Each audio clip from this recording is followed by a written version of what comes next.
Setelah pertempuran sengit antara aliansi Yan melawan sekte racun yang dimenangkan oleh pihak Xiao Yan dan Tante Bahenol Medusa, saat ini berita kemenangan aliansi Yan telah viral di segala jenis sosial media, bahkan juga telah diliput oleh pihak Indosiar untuk menggantikan film Azab. Tentu atas kemenangan ini akan menjadi sebuah berita besar dan akan membuat aliansi Yan semakin disegani oleh berbagai sekte yang ada. Dalam pertempuran besar ini membuat nama Xiao Yan dan Tante Medusa secara alami akan menjadi pusat perhatian semua orang. Bahkan saat ini juga telah banyak orang dan faksi kecil yang telah bergabung dengan aliansi Yan. Setelah beberapa hari saat ini kita diperlihatkan suasana aula yang terdapat beberapa anggota inti dari aliansi Yan. Xiao Yan yang sedang duduk di kursi pemimpin matanya pun melihat ke seluruh aula, kemudian dirinya pun berkata dengan paman penjual es dawet Hai Bodong, saat ini sudah tidak ada seorang pun dari aula jiwa yang muncul selama setahun terakhir ini kan. Tentu saat ini Xiao Yan sangat memperhatikan Hall of Soul. Karena alasan sebenarnya Xiao Yan yang mendirikan aliansi Yan adalah untuk melindungi klan Xiao dari kejaran Hall of Soul. Kemudian paman penjual es dawet di sini Hai Bodong menganggukkan kepalanya dan berkata, untuk beberapa alasan yang tidak saya ketahui, sepertinya Hall of Soul sudah tidak pernah datang ke Kekaisaran Jiama sejak sekte Mystic Cloud dibubarkan. Di sini Xiao Yan menghela nafas lega saat mendengarnya. Namun dirinya juga berpikir tentang Hall of Soul yang sangat tertarik pada Gyoktoshi milik klan Xiao. Oleh sebab itu dirinya berpendapat jika Hall of Soul tidak mungkin akan tetap berdiam diri seperti saat ini. Kemudian Xiao Yan kembali lagi berkata kepada Hai Bodong dengan mengatakan, tidak disangka bahwa duta es dawet Hai Bodong juga telah mencapai puncak kelas Do Huang, dan menurut saya Anda juga akan bisa menjadi seorang elit dozong. Hai Bodong segera menggelengkan kepalanya dan berkata, kamu ini duta janda pirang, bagaimana bisa menyimpulkan diriku akan mudah menjadi seorang dozong? Apakah kamu tidak tahu jika para ketua di Jiama masih tetap berada di tingkat Do Huang selama bertahun-tahun dan tidak pernah berhasil menembus ke tingkat dozong? Mendengar ucapan tersebut membuat Xiao Yan tersenyum, kemudian matanya beralih ke Xiao Ding dan bertanya, seperti apa aliansi Yan sekarang? Apakah baik-baik saja? Xiao Ding pun menjawab, saat ini aliansi Yan telah berhasil menjangkau sebagian besar di seluruh penjuru Kekaisaran Jiama, bahkan sudah hampir di setiap kota besar menjadi daerah kekuasaan kita. Selain itu aliansi Yan juga telah berkembang menjadi industri yang tak terhitung jumlahnya dalam waktu 1 tahun ini. Xiao Yan pun tersenyum bahagia mendengarkan perkataan tersebut. Dirinya juga beranggapan jika saat ini aliansi Yan sudah jauh lebih besar dari sekte Mystic Cloud. Lalu Xiao Ding pun menambahkan, setelah 1 tahun perekrutan yang dilakukan oleh aliansi Yan, maka seharusnya saat ini telah memiliki sekitar 40 ahli doang, lalu Do Huang kurang lebih ada 10, selain itu aliansi Yan juga telah mendirikan organisasi pelatihan, sehingga memungkinkan setiap anggota dari aliansi Yan akan bisa berlatih supaya bisa meningkatkan kekuatannya. Tidak hanya itu saja, saat ini aliansi Yan juga sudah memiliki aula bisnis yang sebagian besar terdiri dari klan seperti klan primer. Ada juga aula pengobatan yang didirikan oleh para alkemis dari asosiasi alkemis. Bahkan mereka juga memberi aliansi Yan sebuah pil obat secara terus-menerus. Bahkan atas perbuatan asosiasi alkemis lah yang membuat kami bisa bertahan dalam peperangan ini yang telah terjadi dalam 1 tahun. Kemudian Xiao Yan pun kembali bertanya, apakah anggota klan Xiao baik-baik saja? Lalu Xiao Ding pun tersenyum dan berkata, bagaimana mungkin mereka tidak baik-baik saja karena mempunyai kepala klan yang luar biasa sepertimu? Bahkan saat ini klan Xiao telah menjadi klan terkuat di dalam Kekaisaran Jiama. Mendengar hal tersebut membuat Xiao Yan dengan lembut menghembuskan nafas sambil berkata, jika kamu punya waktu, maka kamu harus segera mengirim seseorang untuk menyampaikan pesan tersebut ke Akademi Jianan, karena jika Xiao Yu dan yang lainnya ingin kembali maka mereka bisa kembali semaunya. Mengingat saat ini kondisi dari klan Xiao telah aman di Kekaisaran Jiama, Xiao Ding di sini pun mengangguk dan berkata, secara kebetulan saya juga bisa menyampaikan pesan tersebut ke gerbang Xiao yang ada di wilayah sudut hitam, dan memberitahu saudara kedua Xiao Li jika saat ini dirinya tidak perlu terburu-buru untuk menyelamatkan kita. Atas perkataan tersebut membuat Xiao Yan tersenyum, Kemudian dirinya pun berkata, karena pertarungan besar sudah berakhir maka saya akan menyerahkan urusan yang tersisa kepada kalian semua. Saya sangat yakin jika saya menyerahkan aliansi Yan ini kepada para ketua yang ada di Jiama. Lalu setelah mengatakan hal tersebut Xiao Yan berjalan keluar dari aula. Tentu atas perkataan tersebut membuat para ketua yang ada di Jiama hanya berpikiran jika Xiao Yan si penjinak janda tato kadal akan kembali minggat dari kekaisaran Jiama. Kemudian kita diperlihatkan kepada Xiao Yan yang saat ini sedang duduk bersila di puncak gunung yang tidak jauh dari benteng, matanya yang sedikit tertutup saat sinar bulan mendarat di tubuhnya membuat perasaan dingin yang menyebabkan hati Xiao Yan terasa sangat jernih.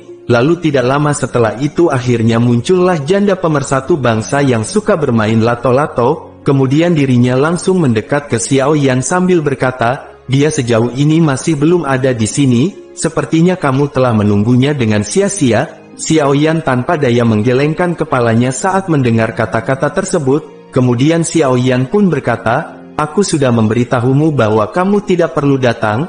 Apakah kau takut jika dia juga akan mengincar rudal raksasa milikku dan menghabisiku? Mendengar ucapan tersebut Tante Medusa pecinta lato-lato pun hanya berkata, siapa yang tahu apakah dia sudah benar-benar mundur atau hanya berpura-pura mundur? Karena bisa saja dia merencanakan hal ini untuk 1 lawan 1 dan membunuhmu. Lalu jika hal seperti itu terjadi maka kekaisaran Jiama akan tamat karena kehilangan sosok penjinak rudal. Mendengar perhatian seperti itu membuat Xiao Yan tersenyum dan berkata, oh jadi begitu kamu tidak ingin aku mati dan tidak terima jika rudal milikku akan direbut olehnya. Namun setelah berkata seperti itu tiba-tiba saja muncullah sosok wanita dari atas langit. Tentu atas kedatangan sosok janda satu lagi membuat Xiao Yan senang. Kemudian dirinya berkata, kamu akhirnya datang juga. Kemudian dokter peri kecil langsung mendekati Xiao Yan sambil berkata, ada cukup banyak masalah yang terjadi bagi ketiga pasukan ketika aku perintahkan mereka untuk mundur, sehingga atas hal tersebut membuat diriku harus menjelaskan terlebih dahulu semuanya kepada mereka. Mendengar perkataan tersebut membuat Xiao Yan bertanya, mengapa? Apakah ketiga sekte tidak mau mundur? Lalu dokter peri kecil pun mencoba menjelaskan permasalahan yang dirinya kini hadapi.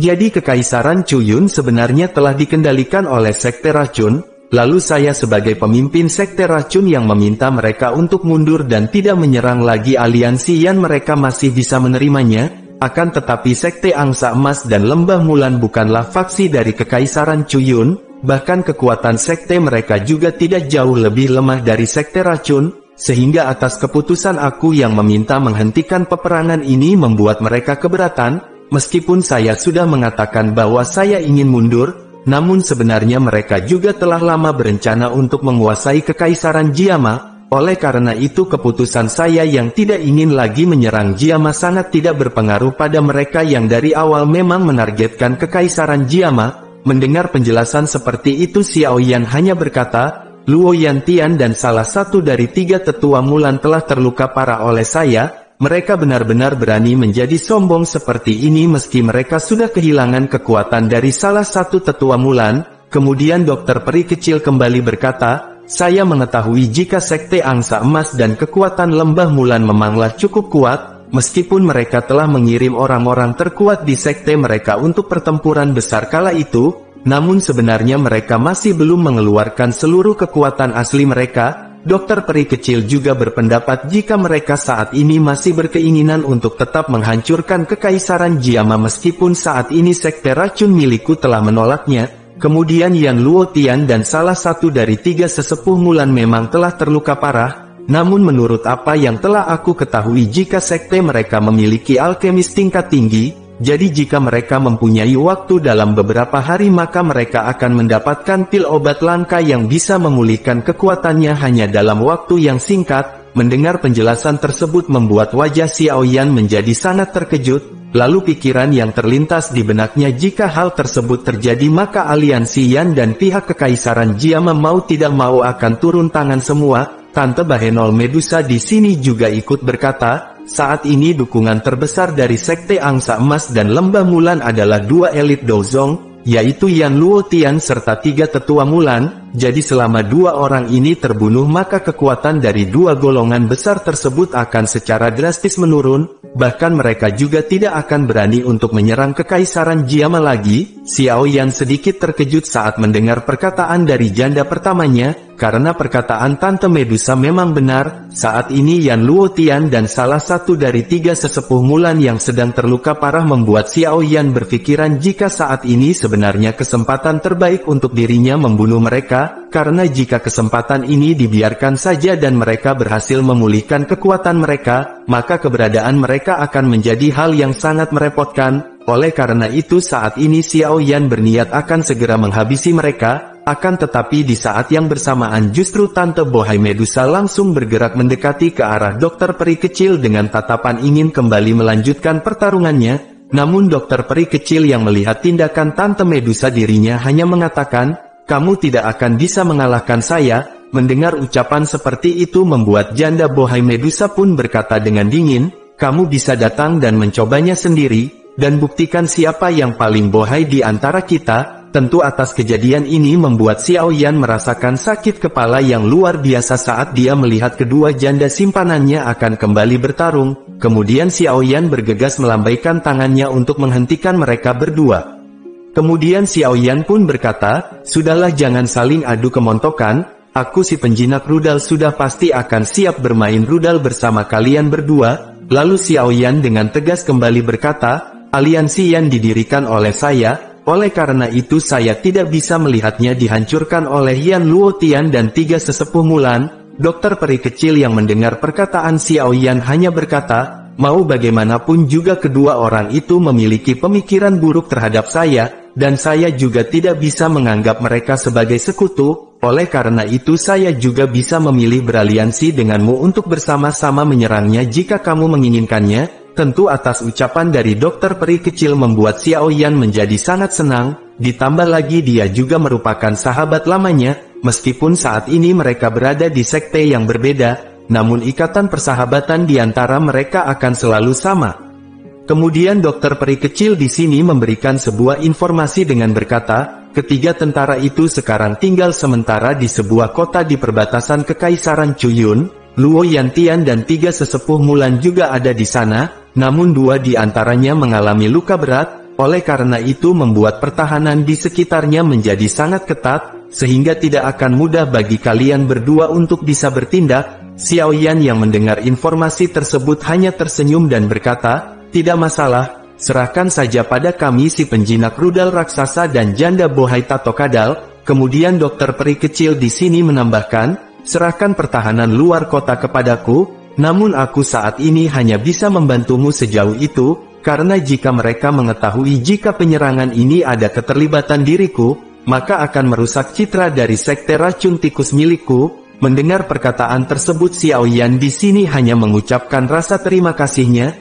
Namun setelah itu dokter peri kecil mulai menyinggung tentang perjanjian yang telah Xiao Yan katakan kepadanya dengan berkata, "Saat ini kamu bisa memberitahukan saya tentang bagaimana kamu yang akan membantu diriku dalam mengendalikan tubuh racun ini sebelum menimbulkan sebuah bencana yang besar." Babang tampan Xiao Yan di sini pun mengangguk. Kemudian Xiao Yan menjentikkan jarinya dan sebuah gulungan akhirnya muncul di telapak tangannya. Kemudian dirinya langsung melemparkannya kepada dokter peri kecil. Xiao Yan juga berkata, "Metode untuk mengatasinya ada di dalam gulungan tersebut, jadi kamu bisa melihatnya sendiri. Akan tetapi untuk ramuan obat yang disebutkan di dalamnya sangat sulit untuk bisa ditemukan. Jadi diketahui jika dalam gulungan tersebut terdapat metode yang bernama metode pil racun. Cara kerjanya ialah mengumpulkan semua racun yang telah terkumpul di dalam tubuh seseorang lalu mengubah semuanya menjadi sebuah pil racun. Kemudian setelah pil racun itu terbentuk, maka tubuh racun akhirnya akan menjadi sebuah kekuatan yang sangat menakutkan. Bahkan di benua ini dahulu pernah ada beberapa bencana yang disebabkan oleh tubuh racun seperti milik dokter peri kecil. Namun orang-orang yang memiliki tubuh racun tidak pernah bisa mencapai tahapan yang akan dilakukan oleh dokter peri kecil. Ditambah lagi dengan bahan-bahan yang dibutuhkan untuk metode pil racun ini terlalu sulit untuk bisa ditemukan. Diketahui jika ada 3 bahan utama yang harus terlebih dahulu dimiliki. Yang pertama harus ada 3 jenis api surgawi, lalu yang kedua inti dari binatang tingkat 7 kalajengking racun langit, dan yang ketiga ialah air liur dari transformasi tubuh yang mencangkup dalam bodhisattva. Setelah mengetahui syarat yang harus dirinya penuhi membuat perasaan sedih mulai terlihat dari wajah dokter peri kecil, karena baginya serat tersebut sangatlah sulit untuk didapatkan, maka tidak heran jika sejak dahulu tidak ada satupun pemilik tubuh racun yang bisa mengendalikan racunnya. Melihat wajah dari dokter peri kecil yang sedih membuat Xiao Yan langsung berkata, "Kamu tidak perlu khawatir tentang 3 jenis api surgawi, karena saya si penjinak semua jenis janda akan bisa membantumu untuk mengatasi hal tersebut. Meskipun begitu dirimu juga harus tetap berusaha supaya bisa mendapatkan inti monster dari binatang kalajengking naga racun langit dan air liur transformasi tubuh bodhisattva." Mendengar ucapan seperti itu tentu saja membuat dokter peri kecil menjadi sangat terkejut dan berkata, "Apakah kamu telah memiliki 3 jenis api surgawi? Namun bagaimana bisa seseorang memiliki 3 jenis api surgawi pada tubuhnya?"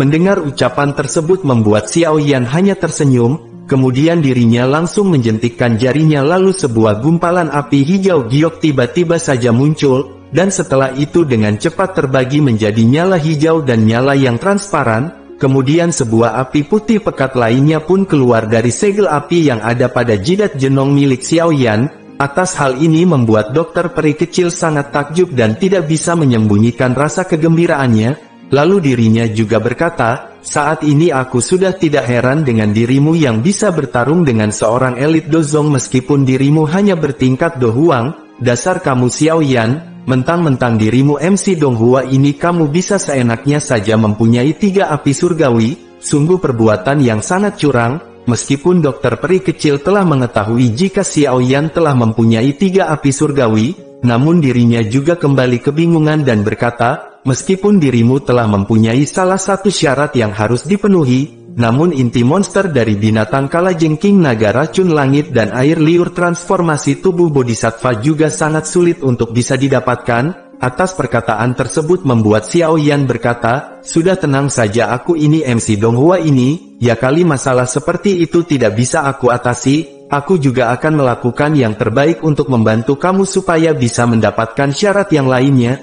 Mendengar perkataan Xiao Yan membuat dokter peri kecil kembali senang, kemudian dirinya di sini berkata, "Baiklah, aku akan pergi dan mencari beberapa informasi tentang bahan-bahan yang diperlukan." Lalu dokter peri kecil terlihat juga menyerahkan kembali gulungan itu ke Babang Tamfan Xiao Yan, namun sebelum pergi dirinya memberikan sebuah batu giok yang bisa digunakan jika Xiao Yan akan memulai melakukan penyerangan dengan memecahkannya, lalu di saat itu dirinya akan datang untuk membantu Xiao Yan.